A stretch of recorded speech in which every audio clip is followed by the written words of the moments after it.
की मृत्यु हो गई है। अकस्मात अपोज उस तरह से नहीं कीजिएगा, इसलिए बहुत कम ही अपोज किया गया। आपको जमानत इसलिए भी नहीं मिल रही थी क्योंकि आपके वकील के ऊपर किसी महिला से दुष्कर्म के आरोप लगे थे। आप खान सर को दोषी क्यों मानते हैं इस घटना के लिए? 2 जून को अगर वो मीडिया में आकर के ये स्टेटमेंट नहीं देते कि गोली चला है तो हमारा भाई पटना में ही रहता। पूरी तरह से इतनी गोली चलाने लगे 10 मिनट में 8-10 राउंड तो हम देखे हैं यहाँ पे।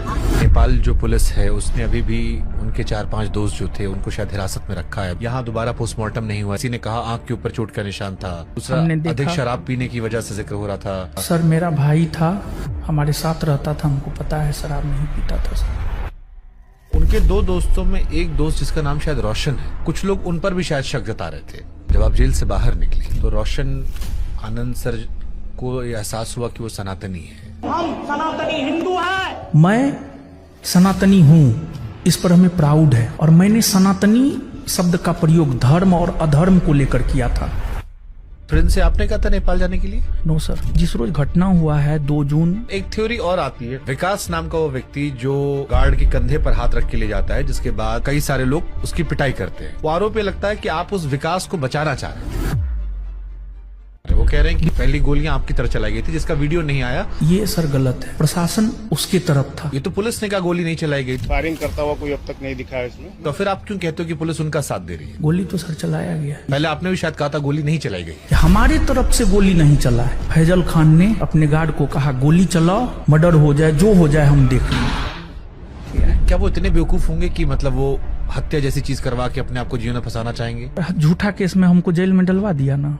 हम जेल में नहीं होते, हमारा भाई आज हमारे साथ होता। हमको डर है, वो हमको भी सर मरवा सकता है सर। आप डरते हैं खान सर से?